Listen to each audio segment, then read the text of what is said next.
Dès l'âge de 4 ans. J'espère qu'il aura une passion quelle qu'elle soit et Il aura suffi de quelques sourires, de quelques regards échangés devant les caméras de Fort Boyard. Et soudain, une question que Cyril Ferraud avait réussi à tenir loin des projecteurs pendant des années est revenue avec une force incroyable. Isabelle Vitari serait-elle cette femme mystérieuse qui partage secrètement sa vie? Été 2026. À 41 ans, Cyril Ferraud vit pourtant un moment qui devrait éclipser tout le reste. Il vient de prendre les commandes de Fort Boyard, succédant à Olivier Mine, et entrant à son tour dans l'histoire de cette émission devenue presque une institution pour plusieurs générations de Français. Pour Cyril, ce n'est pas un simple nouveau contrat, c'est un rêve d'enfant. Lorsqu'il était petit, il regardait déjà cette forteresse perdue au milieu de l'océan avec fascination. Vers 13 ou 14 ans, il envoyait même à la production ses propres idées d'épreuves. À 18 ans, il faisait ses premiers pas professionnels dans les coulisses du fort. Plus tard, il y reviendrait comme candidat, puis sous les traits extravagants de Cyril Gosbeau. Et après toutes ces années, le garçon qui rêvait devant son écran se retrouve enfin au centre du fort. Mais avec le rêve arrive une peur immense. Cyril sait qu'il succède à un homme auquel le public est profondément attaché. Il ne veut pas bouleverser Fort Boyard simplement pour imposer son nom. Il veut faire évoluer l'émission sans trahir ses souvenirs. Et surtout, il ne veut pas décevoir. Puis les premières émissions arrivent, et avec elles, Isabelle Vitari. Devant les caméras, rien de spectaculaire en apparence. Des sourires, de la bonne humeur, quelques échanges complices comme il en existe constamment dans une émission de divertissement. Seulement voilà, lorsqu'il s'agit de Cyril Ferraud, le moindre détail peut prendre une dimension inattendue. Parce que derrière l'animateur se trouve depuis longtemps une énigme que le public n'a jamais vraiment réussi à résoudre. Cyril est devenu père. Il a parlé avec une immense tendresse de son fils Tim. Il a également laissé entendre qu'il n'était pas seul dans sa vie. Mais sur l'identité de la personne qui partage son quotidien, il a toujours dressé une frontière presque infranchissable. Alors certains regards changent de signification. Un sourire devient un signe, une complicité devient une attirance. Deux personnes apparaissent ensemble et Internet commence déjà à écrire leur histoire. Le nom d'Isabelle Vitari se retrouve ainsi entraîné dans cette machine à suppositions. Enfin la femme cachée de Cyril, enfin le visage derrière toutes ces années de silence, rien ne permet de présenter Isabelle Vitari comme la compagne secrète de Cyril Ferraud. Sa présence à Fort Boyard appartient au cadre de l'émission, pas à une quelconque officialisation amoureuse. Mais alors, une question beaucoup plus troublante apparaît. Pourquoi avons-nous tellement envie d'identifier cette femme? Pourquoi chaque sourire, chaque photographie, chaque silence de Cyril semble-t-il devenir une pièce d'un immense puzzle sentimental? Pour comprendre cela, il faut remonter bien avant Fort Boyard 2026, bien avant Tim, bien avant les rumeurs. À l'époque où Cyril Ferraud était un jeune homme prêt à consacrer presque chaque heure de son existence à un seul amour qu'il n'avait, lui, jamais cherché à cacher, la télévision. Bien avant que son nom ne soit associé au mystère de sa vie sentimentale, Cyril Ferraud avait déjà fait un choix presque radical, donné énormément à la télévision mais très peu de lui-même. Cyril n'entre pas dans cet univers par hasard. Très tôt, il observe les animateurs, les décors, les mécanismes d'une émission. Là où d'autres enfants regardent simplement la télévision, lui semble déjà chercher à comprendre ce qui se passe derrière la caméra. Puis le rêve devient un métier, et le métier devient rapidement une obsession. Les années passent, les opportunités arrivent, mais avec elles apparaît un rythme de vie extrêmement exigeant. Préparer une émission, enregistrer, recommencer, courir vers un autre plateau, travailler sur un nouveau projet. Le public voit le résultat. Il ne voit pas toujours les heures nécessaires pour y parvenir. Puis Slam arrive et devient progressivement l'un des grands piliers de sa carrière. Cyril entre presque quotidiennement dans les foyers français. Son sourire rassurant, sa proximité avec les candidats et son énergie deviennent sa signature. La réussite était là. Mais derrière elle existe un paradoxe. Plus les Français voient Cyril Ferraud, moins ils savent qui est Cyril lorsque les caméras s'éteignent. À cette époque, son existence semble largement organisée autour du travail. Tournage, préparation, nouvelles émissions, projets, audiences, responsabilités. Cyril avance, encore, toujours, et sa vie sentimentale, presque rien. Pas de couple régulièrement exposé dans les magazines, pas de photographie soigneusement organisée pour les réseaux sociaux. Pas de grande interview destinée à raconter qui partage son lit ou son petit déjeuner. Cyril impose progressivement une règle très simple. Son métier appartient au public, son intimité, non. Mais il existe un problème avec le silence. Lorsqu'une célébrité ne raconte pas son histoire, d'autres finissent souvent par vouloir l'écrire à sa place. Alors les questions commencent. Est-il amoureux? Vit-il avec quelqu'un? S'est-il marié secrètement? Pourquoi personne ne connaît-il sa compagne? Puis, les interrogations deviennent parfois beaucoup plus personnelles. Des spéculations apparaissent sur son orientation sexuelle. Des histoires de relations cachées circulent. Au fil du temps, Internet lui attribue même toutes sortes d'événements privés sans preuve solide. Et un nom revient régulièrement, Laurent Louia. Les deux hommes se connaissent, plaisantent ensemble et affichent une complicité naturelle. Il n'en faut pas davantage pour que certaines plaisanteries soient répétées, puis commentées, puis parfois détachées de leur contexte. Cyril aurait pu consacrer son énergie à répondre, démentir ceci, expliquer cela, corriger chaque titre, mais il choisit généralement une autre arme, le silence. Et ce silence produit un effet étrange. Plus Cyril protège son jardin secret, plus certains veulent regarder par-dessus la clôture. Ce qui pouvait apparaître comme une simple discrétion devient progressivement l'une des caractéristiques les plus intrigantes de sa personnalité publique. Pourtant, derrière cette séparation presque obsessionnelle entre le plateau et la maison, la vie prépare à Cyril une épreuve qui va donner au mot « temps » une signification complètement différente. Car pendant qu'il construit sa carrière, un homme qu'il a vu rêver de télévision bien avant tout le monde commence à mener un combat beaucoup plus grave. Son père, Michel, est malade. Et soudain, Cyril n'est plus seulement l'animateur qui doit être présent au prochain enregistrement. Il redevient un fils qui va découvrir qu'on peut reporter une émission, modifier un planning, trouver un autre projet, mais qu'on ne peut pas demander à la vie de nous rendre une journée supplémentaire avec quelqu'un que l'on aime. Il existe des moments où même le plus professionnel des animateurs ne peut plus séparer complètement l'homme que voit le public de celui qui souffre lorsque les caméras s'éteignent. Pour Cyril Ferraud, ce moment porte un prénom, Michel, son père. Bien avant les plateaux, les audiences et la célébrité, Michel était déjà là. Il avait connu le garçon passionné de télévision, celui qui rêvait d'un univers auquel rien ne garantissait encore qu'il appartiendrait un jour. Puis ce rêve s'était réalisé, Cyril était devenu l'un des visages familiers de France Télévisions. Slam occupait une place considérable dans son quotidien. Les tournages s'enchaînaient, les candidats arrivaient, les équipes comptaient sur lui. Et puis le cancer est entré dans la famille. À partir de là, 2 horloges se sont mises à tourner en même temps. La première était celle de la télévision.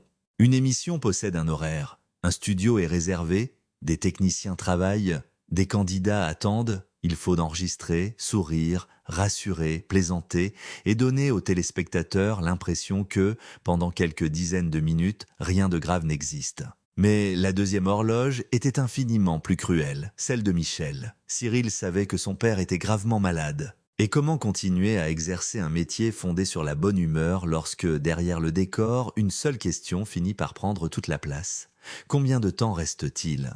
Le public, lui, continuait de retrouver le même Cyril, le sourire, l'énergie, cette capacité à mettre les candidats à l'aise. Mais lorsque les projecteurs s'éteignaient, l'animateur redevenait simplement un fils inquiet pour son père. Lorsque la situation de Michel s'aggrave, il finit par mettre son agenda professionnel entre parenthèses pendant environ 1 mois et demi afin de rester auprès de lui. Cette fois, il ne s'agit plus de gagner une audience. Il s'agit d'être présent. En 2019, Michel Ferraud meurt des suites de son cancer. Cyril parlera plus tard de circonstances extrêmement difficiles. Et surtout, il utilisera pour parler de son père un mot qui dit presque tout, son héros. Ce deuil laisse derrière lui une question que beaucoup de familles connaissent malheureusement trop bien. Avons-nous suffisamment profité du temps que nous avions? Cyril continuera sa carrière. Il retournera sur les plateaux. Il retrouvera son sourire et cette énergie que les Français attendent de lui. Mais certaines expériences changent silencieusement la valeur que l'on accorde aux choses. Une audience peut être battue, une émission peut être remplacée, un projet peut être repoussé, une journée perdue avec quelqu'un qui disparaît, elle ne revient jamais. Cette réalité prend une résonance particulière lorsqu'on regarde également l'engagement de Cyril auprès de causes soutenant des enfants et des familles confrontées au cancer. Face à ces histoires, la maladie n'est plus un mot abstrait. Elle signifie des parents, des enfants, des attentes, des espoirs et parfois des adieux. Mais l'histoire de Michel possède encore une dimension que Cyril ne peut pas connaître en 2019. Car quelques années plus tard, sa vie va changer d'une manière extraordinaire. Lui qui vient de perdre son père va devenir père à son tour. Un petit garçon va entrer dans son existence et déplacer presque naturellement le centre de gravité de son quotidien. Il lui donnera un prénom, Tim. Mais derrière cet immense bonheur subsistera une absence impossible à réparer. Michel, l'homme qui avait connu Cyril avant les caméras, qui avait vu son fils construire sa carrière et devenir célèbre, ne sera plus là pour découvrir cette nouvelle version de lui. Il ne verra jamais Cyril devenir papa, et il ne rencontrera jamais son petit-fils. Pendant des années, la vie de Cyril Ferraud semble avoir été réglée par une seule horloge, celle de la télévision. Les tournages, les répétitions, les nouveaux projets, les audiences. Toujours avancer, toujours préparer l'émission suivante. Puis, en 2024, une nouvelle bouleverse cet équilibre. Cyril est devenu père, son fils s'appelle Tim. Pour les Français, la surprise est immense. Cyril avait réussi à protéger sa vie privée au point que presque personne n'avait vu venir cette naissance. Et soudain, derrière l'animateur souriant, apparaît un homme que le public connaissait beaucoup moins. Cyril le père, avant Tim, son emploi du temps était largement organisé autour des studios et des projets. Après Tim, le temps prend une autre valeur. Une soirée libre peut devenir une soirée avec son fils. Un week-end sans tournage n'est plus seulement une pause. Et accepter une émission signifie désormais réfléchir aussi à ce qu'elle demandera en déplacement, en horaire et en absence. Cyril ne renonce pas à sa carrière, bien au contraire.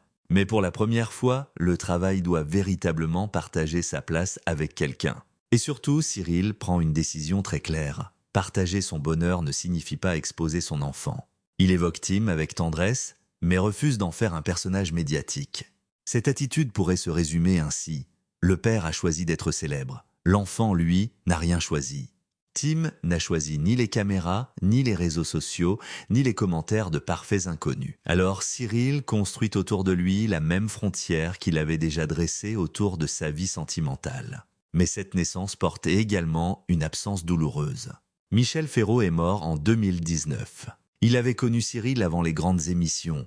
Il avait vu son fils transformer un rêve d'enfant en carrière. Mais environ 5 ans plus tard, lorsque Tim arrive dans la vie de Cyril, Michel n'est plus là. Il ne rencontrera jamais son petit-fils. Cyril connaît donc l'immense bonheur de devenir père, avec quelque part derrière lui la place vide laissée par le sien. Et 2024 réserve encore un autre bouleversement. Après environ 16 années liées à Slam, Cyril quitte l'émission qui avait accompagné une immense partie de sa vie professionnelle. Ce n'est pas seulement changer de plateau, c'est fermer la porte d'une seconde maison. Des milliers de candidats, des équipes devenues familières, des habitudes construites année après année, tout cela appartient désormais à un chapitre qui se termine. Pourtant, Cyril ne ralentit pas vraiment. Une nouvelle période commence avec de nouveaux défis et bientôt un rêve gigantesque, Fort Boyard. Mais quelque chose a changé. Il n'est plus seulement l'animateur qui se demande jusqu'où sa carrière peut aller. Il est désormais le père qui doit décider quelle place cette carrière prendra dans l'enfance de son fils. Et plus Cyril protège Tim, plus une autre question obsède certains internautes. Qui partage cette vie avec lui? Qui est la personne que Cyril refuse obstinément d'exposer? Pendant des mois, aucune réponse. Puis aussi au début de 2026, une photographie apparaît. Cyril, Tim, et à leur côté, une femme. Presque immédiatement, les conclusions tombent. Après tant d'années de mystère, certains pensent que tout vient enfin d'être révélé. Mais Cyril ne confirme rien, il ne dément rien, il garde le silence. Début 2026, après des années de silence autour de la vie sentimentale de Cyril Ferraud, une simple photographie suffit à relancer toutes les interrogations. Sur l'image apparaissent Cyril, son fils Tim, et une femme à leur côté. Immédiatement, certains internautes pensent avoir enfin trouvé la réponse. C'est forcément la mère de Tim. Cyril vient enfin de montrer sa compagne. En quelques heures, une photographie devient presque une annonce officielle. Pourtant, Cyril n'a rien annoncé. Pas de déclaration, pas de présentation, pas même une phrase pour confirmer les interprétations. Il garde le silence. Cette femme est-elle réellement la mère de Tim? Une proche? Une amie? Cyril ne répond pas. Mais ce scénario lui est familier. Depuis des années, chaque espace laissé vide dans sa vie privée semble immédiatement rempli par les suppositions. On a parlé de relations cachées, d'un éventuel mariage, de séparation, de son orientation sexuelle. Sa complicité avec Laurent Luyat a elle aussi nourri quantité de plaisanteries et d'interprétations. Des informations fantaisistes ont même parfois circulé sur d'autres aspects de son existence. À chaque fois, le mécanisme est presque identique. Une question devient une hypothèse, l'hypothèse est répétée, puis certains finissent par la raconter comme une vérité. Cyril pourrait passer son temps à démentir. Il choisit généralement une autre stratégie, ne pas ouvrir davantage la porte, car depuis la naissance de Tim, cette frontière ne protège plus uniquement Cyril. Elle protège également un enfant. Le père a choisi un métier qu'il expose au regard de millions de personnes. Son fils, lui, n'a rien choisi. Et c'est peut-être pour cette raison que Cyril accepte de raconter son bonheur d'être père, tout en refusant de transformer sa famille en feuilleton.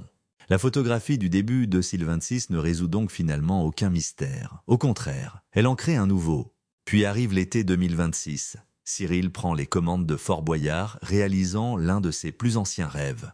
Mais alors que toute l'attention devrait être concentrée sur cette nouvelle étape professionnelle, le même phénomène recommence. Cette fois, la femme possède un visage et un nom, Isabelle Vitari. Elle participe à l'émission, Cyril échange avec elle, plaisante, sourit. Quelques regards suffisent, quelques secondes de complicité. Et certains recommencent déjà à chercher une histoire derrière les images.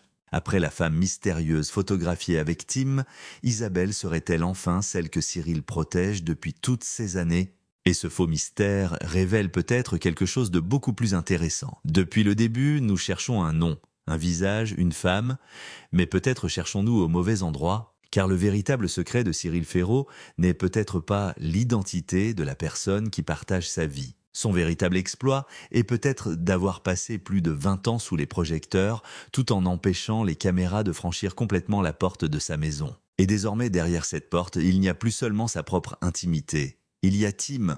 Fort Boyard, été 2026. Cyril Ferraud se tient désormais au cœur de cette forteresse qu'il regardait déjà avec fascination lorsqu'il était enfant. Mais l'homme qui arrive aujourd'hui sur le fort n'est plus le garçon qui rêvait simplement de télévision. Entre les deux, il y a eu des années de travail, slam, les succès, les rumeurs, les sacrifices, mais aussi la disparition de Michel. Et, 5 ans plus tard, l'arrivée de Tim.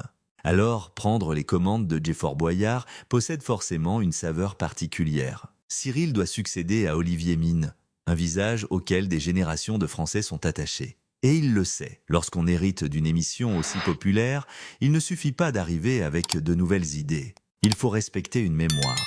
Cyril ne cache d'ailleurs pas sa peur de décevoir. Lorsque la succession se précise, il contacte Olivier. Et au moment des répétitions, son prédécesseur lui adresse à son tour un message pour lui souhaiter bonne chance et surtout beaucoup de bonheur dans cette aventure. Puis vient le premier grand verdict, le public. Plus de 2,75 millions de téléspectateurs sont annoncés devant le premier rendez-vous de cette nouvelle saison. Mais ce qui touche Cyril dépasse les chiffres. Ce sont les messages des familles. Ce sont ces téléspectateurs qui disent avoir retrouvé le programme qu'ils aimaient. Et surtout ces enfants qui découvrent aujourd'hui le fort avec les mêmes yeux que Cyril autrefois. La boucle semble enfin bouclée. Pourtant, même dans ce moment de consécration, les questions sur sa vie privée reviennent. Isabelle Vitari apparaît, quelques sourires sont échangés et certains cherchent immédiatement une histoire d'amour. Mais nous savons désormais que ce n'est probablement pas là que se trouve l'histoire la plus importante. Parce qu'au fond, Cyril n'a jamais promis au public de lui donner toute sa vie. Il lui a donné son travail, son énergie, son sourire, ses émissions, mais il a conservé une porte fermée. Derrière cette porte se trouve aujourd'hui Tim. Et c'est peut-être ce qui permet de comprendre autrement toutes ces années de silence.